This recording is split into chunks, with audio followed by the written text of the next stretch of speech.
And welcome to another episode of the Michigan Sports Truth Podcast on Stables Media. I'm Taylor Phillips along with Ed Smith and Frank Vasner.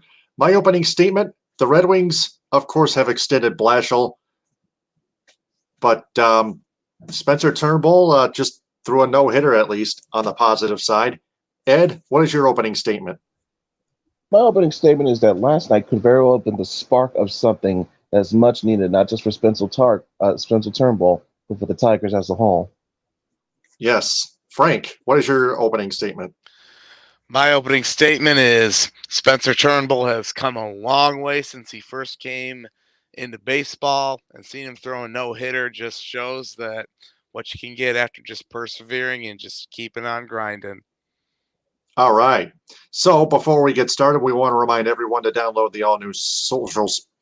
Before we get started, we want to remind everyone to download the sports mobile app VigIt, where great fans cover.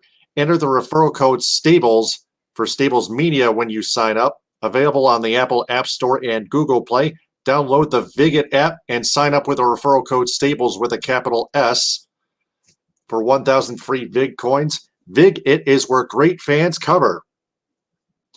Got a lot to talk about, but first off,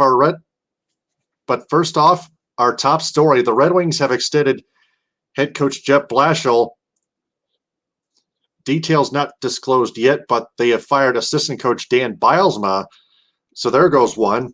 But their other assistant coach, Doug Huda, a defenseman assistant coach, remains in his current position. Now, most of us thought at first that this was not a good idea to extend Blashill because it wouldn't help much with the Red Wings' chances of making the playoffs. But we have to keep in mind that he was hired by Ken Holland in the 2015 NHL offseason to be in that position with a roster of over-the-hill players that were signed to such unnecessary long-term contracts, such as Justin Abdelkader, Jonathan Ericsson, Nicholas Kronwall, and goaltender Jimmy Howard. That wasn't Blashill's fault. Yzerman came in 4 years later in 2019 to be in that same situation, but primarily to reconstruct the team's roster. The firing of Dan Bylsma only slightly helps because the Wings' power play unit was complete garbage. Now for Blashill, in my eyes, he is still only an AHL caliber head coach, except he's already been an NHL head coach for 6 years now, going on 7, all with Detroit. 7+ years, actually. Yeah, going on 7+.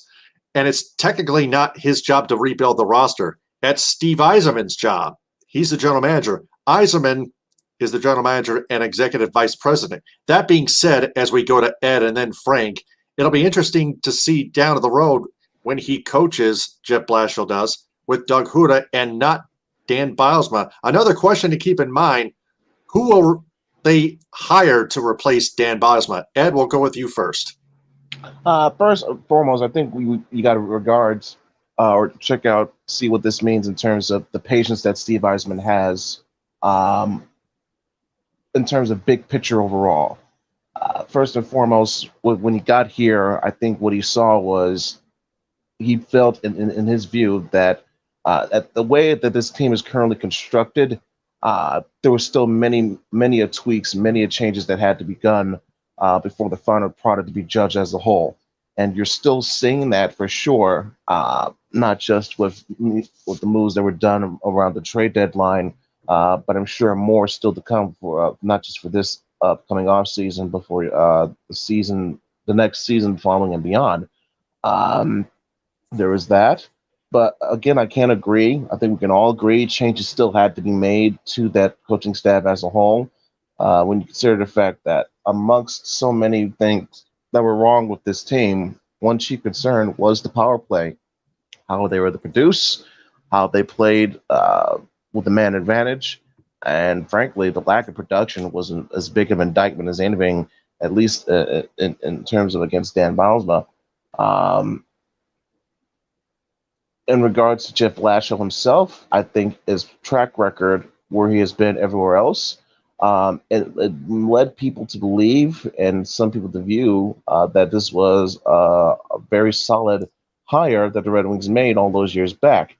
You still have to take in consideration the fact that this was not the roster that he was expecting to see and when you consider all the bad deals and contracts that Holland was doing, even from the get-go, in terms of essentially handing Blashill a bad end with the roster that he put together to say, here, coach this, and also consider the fact that this continued not just for 1 or 2, but actually 3 off seasons. That's even before Steve Eisman arrived, and lets you know what type of hole that Blashill was playing from behind from Jump Street. So I think that has to take in consideration, and when you factor in that the Red Wings are going to be amongst teams, if not the team in the NHL with the most cap space available for this coming up season, I think this speaks into what Eisman wants to do in terms of, yeah, there's going to be some roster turnover, but there's still ways away, and he wants to build the team how he sees it, how he feels it should be, and whether or not this means that Jeff Blashill will be the coach moving forward after, say, a couple of years, because again, we don't know for sure the length of this extension. We don't know if it's going to be 1 year or 2 years or whatever the case may be. But I don't think it's safe to say or rule out the possibility of that Steve Eisman may in fact still change coaches one day. It just won't be this soon. That's my take, my interpretation. He's going to be as patient with this as much as possible. He doesn't want to be in a constant rotation of coaches or doing things that the players that he's bringing to the roster will have to be adjusting to in terms of new coaches, new staff, doing that on and different schemes, doing that on a frequent basis.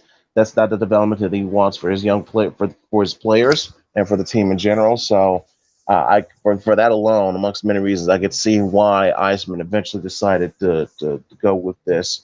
I don't know if this is necessarily Chris Ilitch's involvement or any of this. I think this is more so Eisman's choice and decision 100%. Yep, it is. Frank, your turn. Well, a lot of people will point to what I've said in the past and say, "Oh well, Frank must be really upset that Blashill's back." Now, if you guys do recall, I actually tweeted out a few days ago that the only way I would not be angry if Blashill was brought back is if assistant coaches were fired.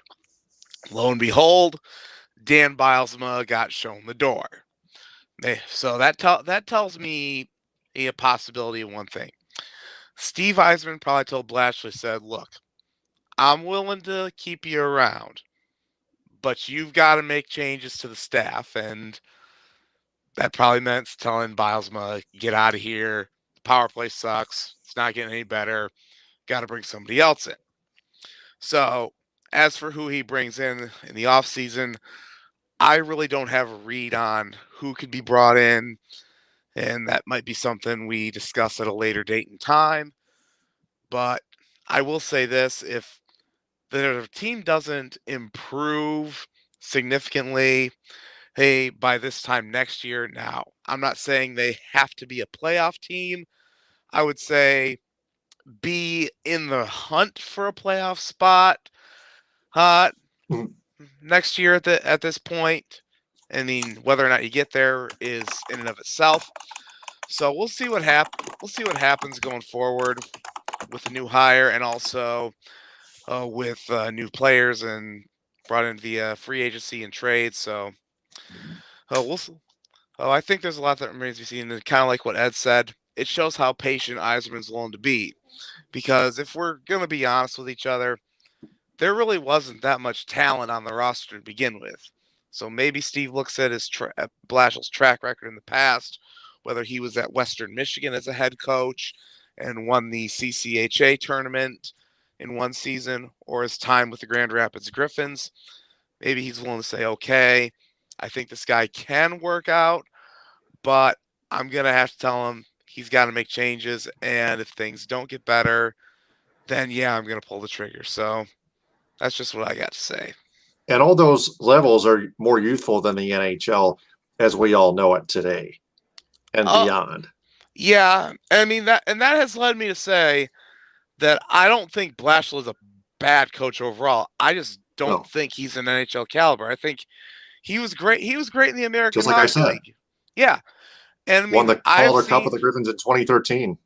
Yeah, and I've seen my share of American Hockey League head coaches that have done very well there. And then when they get to the NHL, they realize, oh crap, this is a much different game. And then they end up bottoming out and they get fired. Mm-hmm. So, but again, I mean, kind of like I've said, Steve's willing to be patient. He knew that this roster was a mess when he took the GM job. He said that it was going to take time to turn things over. Well, I would say this offseason is going to be the biggest because they'll have the most cap room, whom to sign guys, and plus he's going to probably be telling some guys that they're not going to be back, whether it mean they don't get re-signed or if they get sent out via trade or buyout. Right. Those are very good details. So that is Red Wings. By the way, the Red Wings, by the way, had already finished their season at 6th worst in the NHL, meaning they hold the 6th overall NHL draft lottery pick. Now, of course, as most people would assume, the Red Wings would drop from that because the lottery has been very harsh to them, and I think, and definitely, it's a total screw job every year to me. I really think it's not fair. It's got to be removed. Period. So we've already discussed that months ago. We have. So there's that. We'll see what goes down the road later this summer. Speaking of the draft lottery concept, the Pistons final tank watch. They finished their regular season at 2nd worst in the NBA at 20-52. The Houston Rockets finished worst at 17-55. So the Pistons are behind the Rockets in 1 and 2 in the NBA draft lottery. But we'll see what happens there. Plus, as we go to Ed and then Frank, center Ben Wallace, one of the going to work Pistons, was inducted to the Basketball Hall of Fame. Ed, it's about time Big Ben was put in his rightful place. First and foremost, before I get to Ben and his long overdue induction, let's talk about the fact that the team did the right thing in terms of not winning too many games. They gave themselves the good enough of a chance to have as good a potential draft lottery as possible. They lost 5 or 6 of their last remaining games of the entire schedule, so that was able to put them in line to have the absolute 2nd worst record in the entire league, 2nd worst at least of the entire Eastern Conference, and like you mentioned, only behind the Houston Rockets, which was kind of expected for a team when you consider the fact that they blew everything up, trading away Russell Westbrook and then eventually trading James Harden. It set the tone for what their season would be, and we consider the fact that Cade Cunningham, the consensus number 1 pick, is from around that area. Did go to Oklahoma State, which is a hop, skip, and a jump away from the state of Texas. Led you to believe that things are lining up for them, but which is fine. As much as I would love to see a guy like Cade come to Detroit, there's still a plethora of good available talent within the first 3 to 4 picks. And as long as the Pistons get in that spot, top 3 or 4, preferably within the top 3, still have a shot at landing or at least ending up with more than serviceable, adequate, quite frankly, needed piece for this team to be a potential contender in the near future. Now, as regards to Ben Wallace, again, long overdue.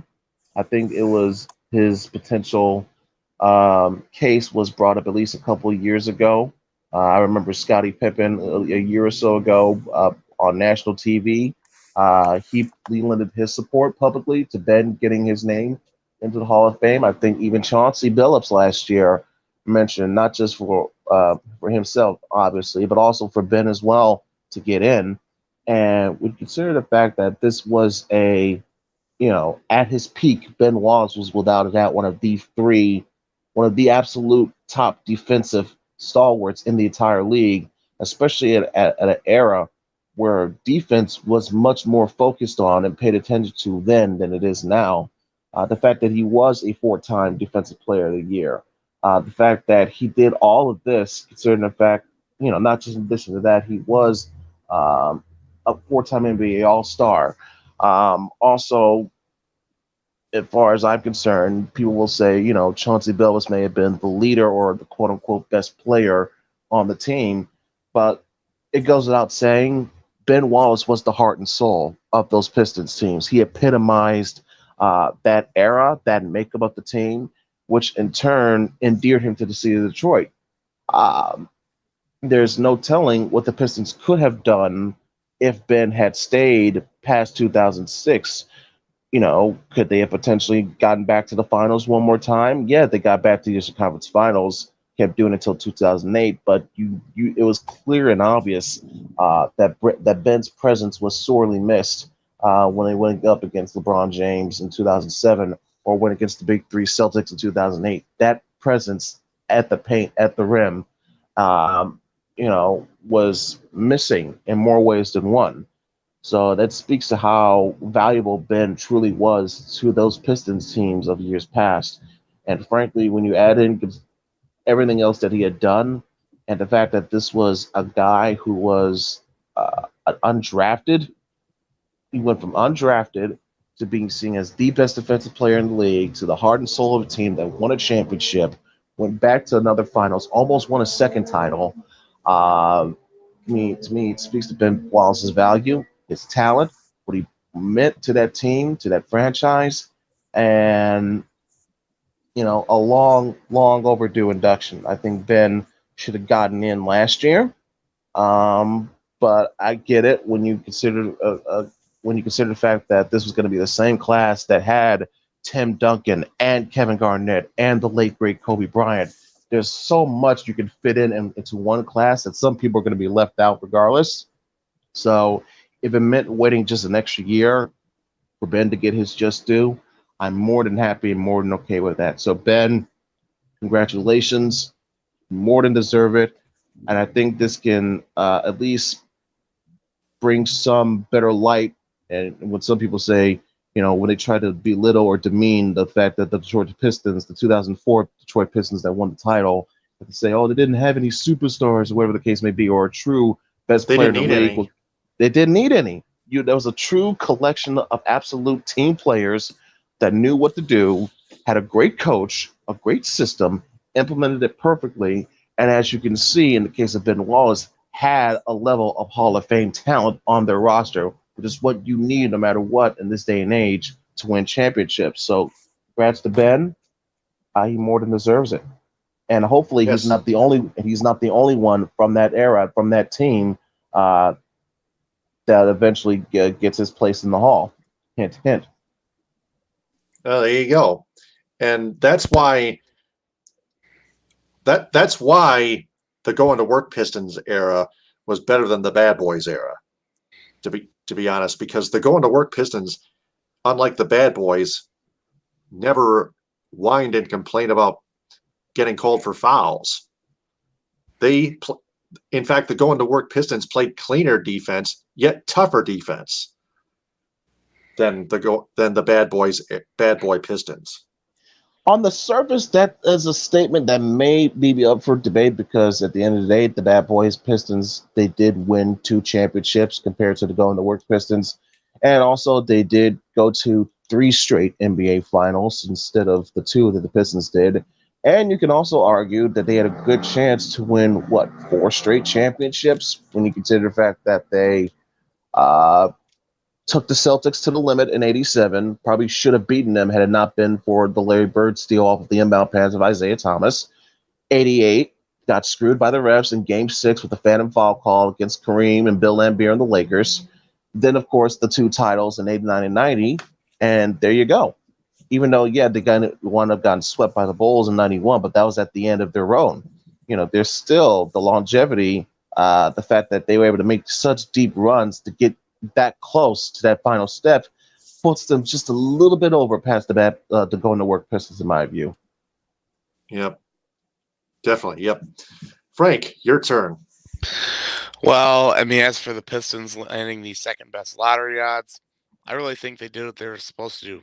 Just play their young guys down the stretch, shows that they can still compete, but don't win a lot of games. I mean, obviously, we saw this season from Killian Hayes, Isaiah Stewart, Sadiq Bey, Saban Lee, a lot of the, and even guys like Josh Jackson, who were kind of a reclamation project. We saw what they could do. When we saw what Troy Weaver did, turning the roster over, and it ended up getting the second best odds overall. Whether or not that leads them to being able to draft Cade Cunningham remains to be seen. But kind of like Ed said, there's going to be talent available as long as they stay in the top 5. Jalen Suggs, I think, would be my ideal selection, but we'll talk more about that in detail once it gets closer to draft night. As for Ben Wallace getting to the Hall of Fame, I don't think I could say it enough how much of a well-deserved honor that is, because I still believe that he was the face of the going to work Pistons. I know people are gonna point to Chauncey Billups and someone who loves Chauncey and Rip Hamilton in the backcourt. I think Ben was really the epitome of that team. He'd always put his hard hat on, bring his lunch bucket every day. Hey, every game, never took a playoff. And I know a lot of detractors are going to say, oh, well, he wasn't one of the greatest scorers of all time. Well, the guy made the all defensive team in the NBA at least 4 years in a row. He was Yeah. defensive player of the year. And I believe there was even a year where he was first team all NBA, mind you. Yep. And he did, and keep in mind, he did all this being an undrafted free agent out of Virginia Union, which is a Division II school. And not just undrafted, but also undersized. He's listed. Get this, his listed height was 6'9", but if you see pictures of Ben, you can argue that he looked 6'7", if not 6'8", and yet he's going up against the likes of Shaquille O'Neal. I mean, remember that play that he made, I believe it was the 06 Eastern Conference Finals, when Ben went up toe-to-toe, blocked Shaq's shot, and sent his big behind back to the earth. That was the epitome of Ben Wallace in a nutshell right then and there. We know what he did against Shaq in the finals as well, but again, that play alone was in a vacuum what Ben Wallace was as a whole. Yeah, and that's the biggest example of why offense may get you points, but defense wins games and championships. Simple. Everyone knows that.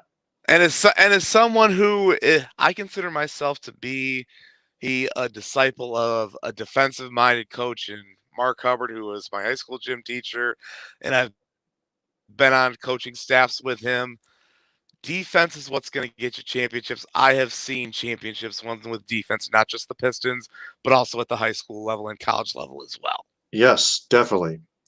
So, speaking of the Basketball Hall of Fame, Chris Webber, a former Michigan Wolverine, a former member of the Fab Five, being elected to the Basketball Hall of Fame. Ed, we'll start with you again, and then we'll go to Frank. Ed, Chris Webber deserves that one as well. You don't get me started on C-Web. The guy had to wait over 5 years for his turn in terms of being listed as a finalist, being eligibility and everything, and so forth. What else to say about Chris was that, besides the fact that he was a former All-Star, besides the fact he was a 5-time All-NBA selection, besides the fact that he was the face of the franchise in Sacramento, and you can also say that had it not been for a clear and blatant screw job by dirty officials, that one way or another he could have been an NBA champ, had at least one NBA championship on his resume. Looking back to the infamous 2002 series against the Lakers. What else could say in terms of his talent and his skill set that he possessed at that position?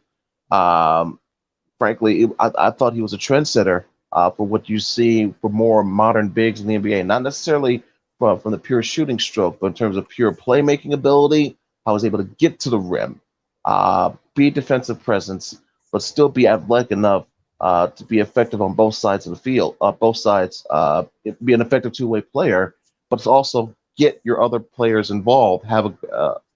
Again, it goes on and on and on what the type of player that Chris Webber was. You saw that going back to Michigan. Hell, you probably even saw it going back when he was playing at Detroit Country Day. And to me, what's even better probably out of all this, it's not just the fact that he finally got his just due, not just the fact that he's going in, his play and his hard work and his effort is finally going to be recognized and forever enshrined. But consider this for a moment, guys.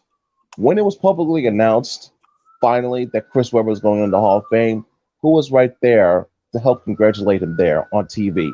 Jalen Rose. Rose. When you consider the fact that Chris and Jalen, these guys have had history going back to when they were in high school, before they went to Michigan, and of course what they went through at Michigan with the Fab Five, and then afterwards, especially afterwards, the issues, the beef, the back and forth that had been going on that essentially stemmed from the fallout of the Ed Martin scandal up till now. It was ugly at one point, and made you wonder when were we ever going to see these two on speaking terms, let alone and in each other's good graces again. And I think this is where I believe the hire of Juwan Howard is so appreciated in more ways than one, because that one singular event, I felt, was the Kickstarter needed to help bring everything together for healing. Because you saw Jalen put his stamp of approval. He even mentioned once or twice after the hiring, saying this is something that can bring the Fab Five back together. And when you see the fact that this is the first time, publicly at least in years, that we have seen not just Chris and Jalen acknowledge each other, but talk to each other, congratulate each other, be complimentary to one another. It was just something that was so beautiful to see, and frankly, a testament to how time can certainly heal all wounds. Because I think this was something that I never thought I would see, at least for a long while. So to see it happen like this in this manner was more than a pleasant surprise. I don't know if they'll ever put back up the Final Four banners, but I do think this is the start of something that's going to lead to the Fab Five itself getting a proper welcome back into the Michigan basketball family, with the school, with the athletic department, and everything. Because as long as Juwan Howard is having the success that he's having, and you see the joy that Jalen Rose has, and not just witnessing what the team is doing, but also what his Fab Five brother is doing in Juwan, and now you add in the fact that, hey, his other brother Chris is finally getting his just due, and to see that interaction itself, man, it is wow, leaves you almost speechless. So between Ben Wallace going in and between Chris Webber getting in and seeing him reconcile with Jalen Rose, that was just a flat out great moment, not just for him, for Chris Webber, but also for the city of Detroit, for University of Michigan, for the state in general, from a basketball perspective, to see what Ben going in, and then of course subsequently Chris finally getting in and having his public reconciliation with Jalen. That was just frankly something that was too beautiful for words to see. Yeah, absolutely beautiful indeed. Frank. Yeah, I think Chris Webber definitely deserved to get into the Basketball Hall of Fame. Him, kind of like what Ed said, another guy who is probably one of the best players to never win a championship, should have got one in 2002. Had it not been for some pretty bad officiating, I won't go into too much further detail on that. But yeah, I mean, I remember Weber from his days with the Sacramento Kings, and even his time with the Pistons. He was brought in late to try and get a championship, and unfortunately couldn't get it done. But it also him and Jalen Rose burying the hatchet with each other after all the BS from the whole Ed Martin mess and the Fab Five. I think that was good for both parties. It's also good for basketball as well. So again, definitely great to see Chris Webber get his due and get in the Hall of Fame. Same be part of the. Is he part of the same? He's part of the same class as Ben Wallace. Do I have that right?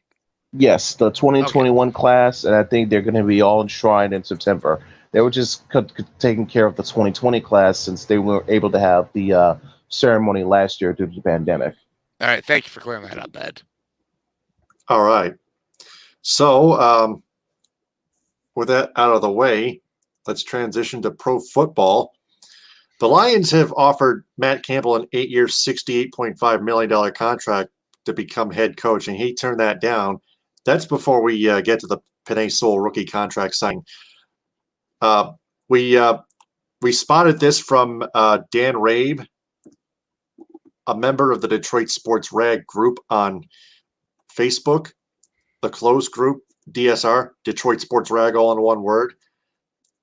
Matt Campbell was a coach at Iowa State. I think he was a head coach, wasn't he? Yeah. Yes. He was. Okay.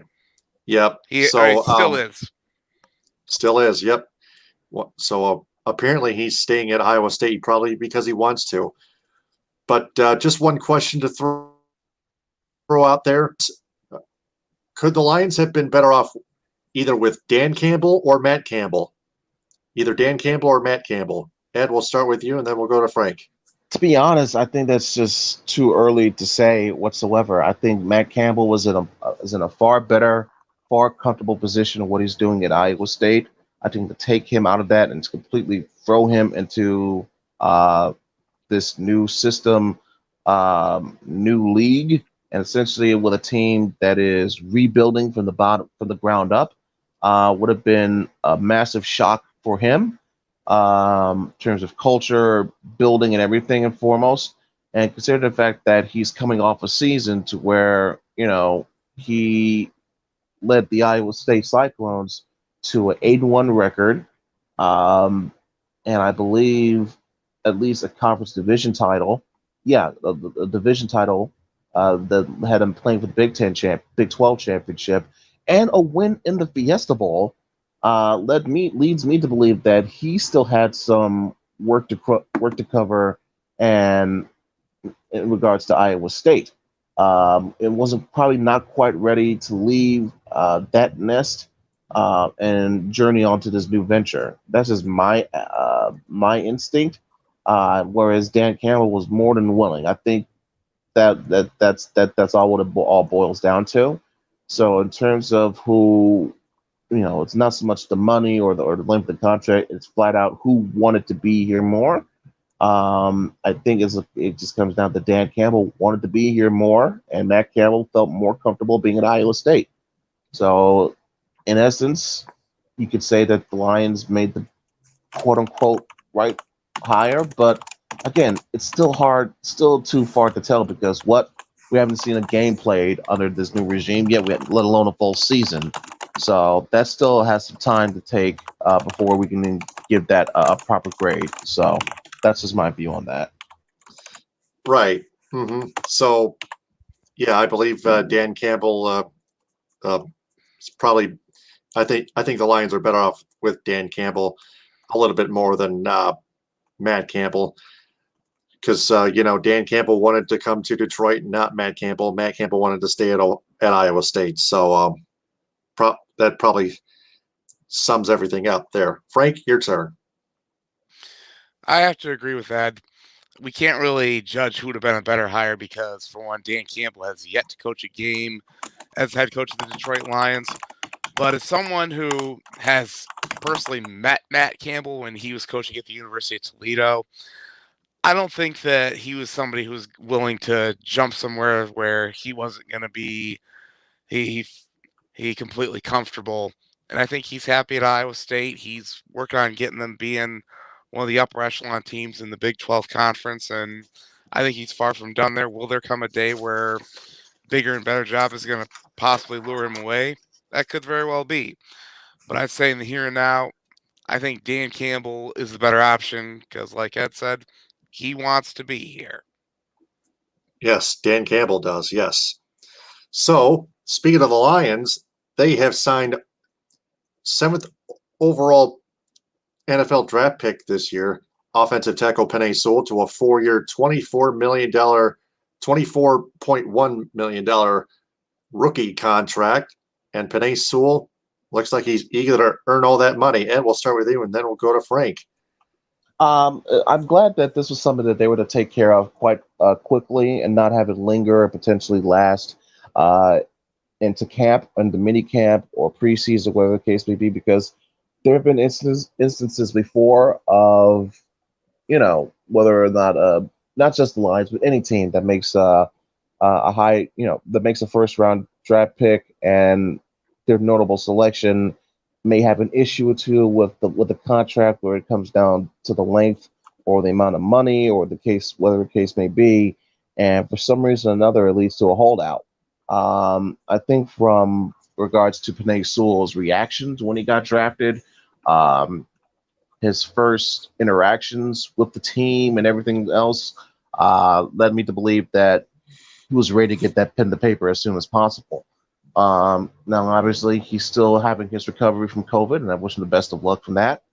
And I think, he'll be able to, once that dies down for him, and once he's more properly cleared to get back to action, then he'll make his way towards whether it be mini camp or training camp. But again, the fact that he was more than eager to be with this team makes me not surprised that this deal was able to get done as quickly as possible. Yep. Frank, your turn. And I'll just kind of echo what Ed said. It's a good way to get this deal done quickly as possible, get him ready to go for training camp come summertime. Obviously, Sewell's still recovering from COVID, so he couldn't take part in rookie mini camp.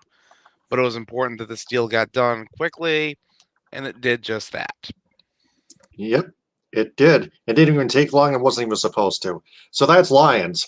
The Tigers, they have climbed to fourth place in the American League Central at 16-26, yet they're still the second worst in the major leagues. The Minnesota Twins, 14-27, by the way, the worst, but not quite that terrible, to be quite honest. But the Tigers, though, primarily in our format here on this program, the Tigers, they've won 7 out of the last 9, including Mize's gem, Spencer Turnbull's no-hitter, which was late last night on a Tuesday night at T-Mobile Park in Seattle against the Mariners. The Tigers have a chance to sweep the Mariners, except they have Tariq Skubal on the mound against Gilbert for the Seattle Mariners. That starts in about 3 and change minutes at 10:10 on Bally Sports Detroit.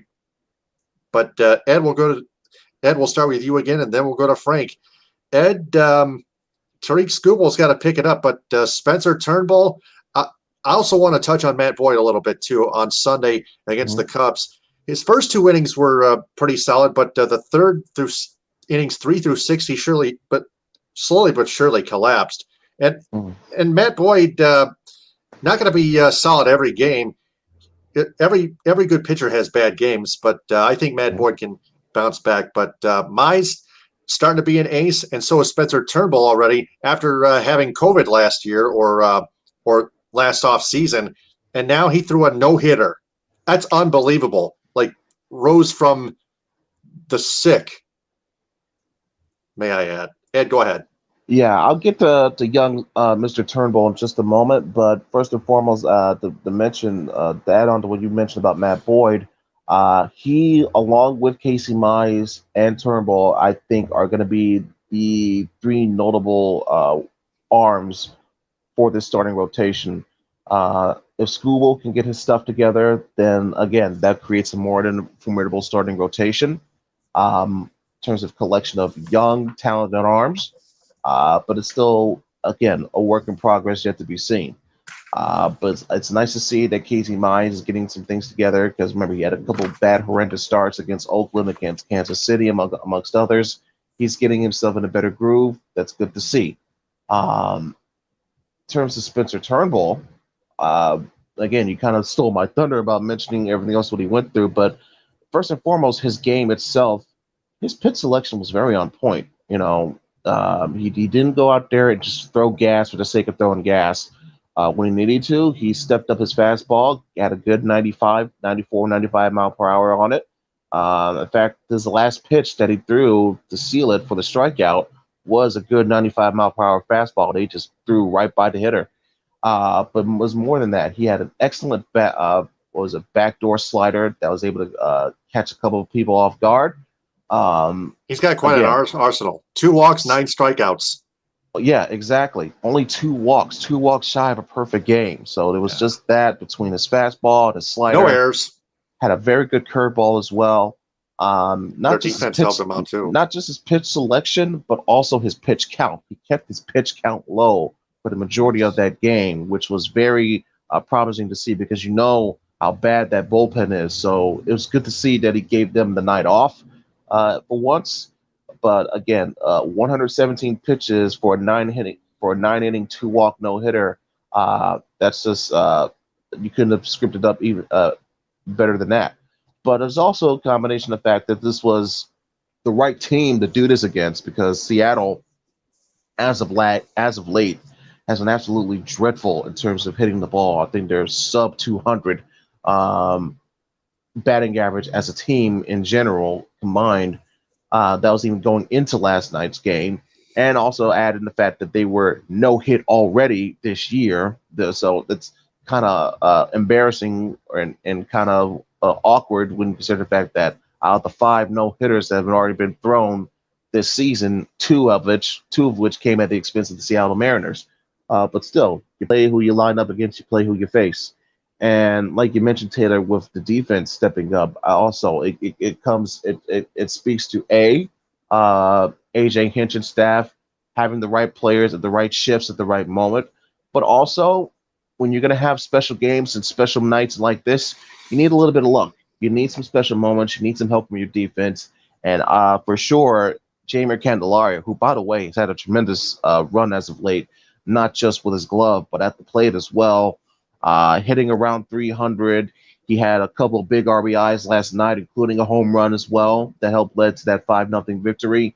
And the stop that he made with that backhanded grab off of Haniger in the 7th inning, which not only stopped the hit, but prevented extra bases, which could have been a potential spark for what Seattle was trying to do, was arguably the defining play of the game right then and there. So when you're having pitching performances like that, it helps tremendously from a mental standpoint that your defense is backing you up, and Spencer got that, and then some in spades. And lastly, in terms of him and his performance, I think it represents a big step up in the progress and the development that he has made. Let's not forget when this kid was drafted way back in 2018. He was seen originally as a guy that you may want to see coming out the bullpen. And so to speak of the development that he has had from drafted way back when in 2018, seeing as a guy that's going to be a potential bullpen piece, having his struggles, getting better, improving, up to the point to where he was seen as a potential starter in this rotation. Then adding on top of that he started the season on the IL with COVID, recovered, able to get his groove back, and now was able to throw this absolute gem.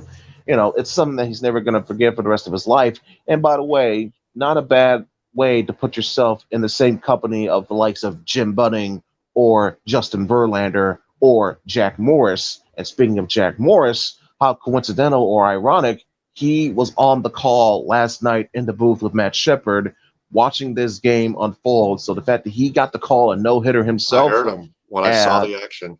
And in terms of his emotional reaction of how proud he was of Spencer Turnbull and the performance that they had, you could not have scripted it any better.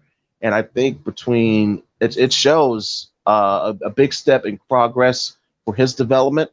But I think that also speaks to the job that, wherever you want to make the credit big or little, it speaks to what AJ Hinch is doing for these players, for this team as a whole. And now that you mentioned, Taylor, they've won at least 6 of 8, 7 of their last 9.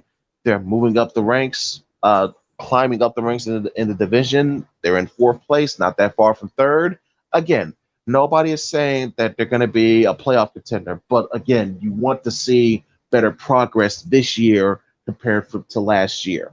And between your starting pitching, getting better at the right moments, and also not to mention moving guys like Michael Fulmer to the bullpen, which frankly, what he got his second save of the year last week or earlier this week. I think this was a right move that's potential to be even better because I think the way that Michael Fulmer is currently is at right now at this point of his career, it may be better suited for him to come out of the pen as opposed to being a starter on the rotation. So factor that all in together, Rara is getting a couple hits here and there. Akil Badu is now getting to more adequate numbers. He got an RBI single last night. Exactly, and he scored a run. And I mentioned and the aforementioned Jamer Candelario. Yep. It leaves you to some promise that this team that no, they're far ways away from contendership. They're not going to be a playoff team. Nobody's saying that, but they are on. But they are on the up and up. There is growth. There is development. There is a sense of progress that we are seeing with this team. And frankly, coming into this year, that's all we wanted to see. So the fact that we're seeing this has me more than satisfied. Yeah. Frank, anything to add? Well, the one thing I will add was you got to give Spencer Turnbull a lot of credit for all just putting his nose to the grindstone, because this guy was drafted back in 2013, I believe, and he had kind of really bounced around low A, single A, high A with kind of a mixed bag of results, and then he finally makes it to the MLB, has some good moments, but mostly bad. Has to sit out with COVID, comes back, and then throws a no-hitter. I think that just goes to show the perseverance this guy has. Not bad for a kid from Bama. Yeah, that too. There's times where he probably could have just said, you know what, my career's not going anywhere. I just need to give up. But he didn't. He kept going, kept pushing, and now he's throwing a no-hitter in Major League Baseball in the 8th in Tigers history. He'd be in the same breath as Jack Morris, Justin Verlander, and others. So, well done by Spencer Turnbull. Yeah, and he took advantage of a Seattle Mariners team, or a Seattle Mariners offense, like Ed touched on, was batting under 200, which is evidently a little bit worse than the Tigers lineup. It's like the Tigers offense is hitting a sub 300 between 200 and 250, but that's still better than the Mariners lineup as of right now. And yeah, far better. Far better. Yes, definitely. Yeah, and Spencer Turnbull arose from the COVID grave. Yeah, he just simply outmatched them, and he no-hit them. 2 walks, 9 strikeouts. Spencer Turnbull is another ace on the Tigers' starting pitching rotation, along with Casey Mize and possibly Matt Boyd, soon to be a 3-headed monster. But Tigers are just about to start right about now, so we don't really have time to get to our TMSTP story vault anyway. I think we've covered a lot tonight, and I think that's all we've covered for tonight. So let's go to our closing statement. Ed, what is your closing statement? My closing statement is that between the Pistons doing what they had to do, the Red Wings seemingly deciding to be a more patient approach, and what we saw last night from Spencer Turnbull, and even the fact that saw some good the basketball gods shine on the city of Detroit between Ben Wallace and Chris Webber. We may be seeing potential genesis of a potential comeback for Detroit sports, and frankly, that's one that's long overdue. I can't wait to see that happen again. Yes, Frank, closing statement. Well, my closing statement will kind of echo what Ed said. The Pistons actually doing what they're supposed to do in order to get better lottery odds while developing the current young players that they have. Plus, Steve Yzerman continuing to preach patience and the Tigers actually showing significant progress aside from Turnbull's no-hitter. You're seeing guys continue to get better at the plate. There is a comeback for our local teams in store. It's not here yet, but we're seeing it coming. Patience and progress, my closing statement, are the only two virtues for the Red Wings and Tigers. The Pistons, maybe the same thing with Dwayne Casey. Now, Troy Weaver was in his first year, and he's willing to work more with Dwayne Casey. So that adds up to it. So before we go, we want to remind everyone to download the Viget Sports mobile app. Proud sponsor of this episode and every episode and all of its segments of the Michigan Sports Truth Podcast. Viget, where great fans cover. Enter the referral code STABLES with a capital S and the rest being lowercase, including the letter B as in billionaire for Stables Media. Stables for Stables Media when you sign up. Available on the Apple App Store and Google Play. Download the Viget app and sign up with a referral code STAPLES with a capital S and the letter B in the middle as a billionaire for 1,000 free Vig coins. Viget is where great fans cover. Gentlemen, excellent job as always. That concludes another fine episode of the Michigan Sports Truth Podcast on Stables Media. We'll be back next week for Ed Smith and Frank Vashner. This is Taylor Phillips signing off. Follow me on Twitter and Instagram at DT2Phillips with 2 L's. Follow Ed Smith on Twitter and Instagram at EdSmith313. And follow Frank Vashner on Twitter and Instagram at Frank_Vashner, VHACNER. Thanks very much for listening, downloading, and sharing. And remember, the truth is out there. TTFN, ta-ta for now. Power to the people. Hit them with a high and we rest our case. Stay safe.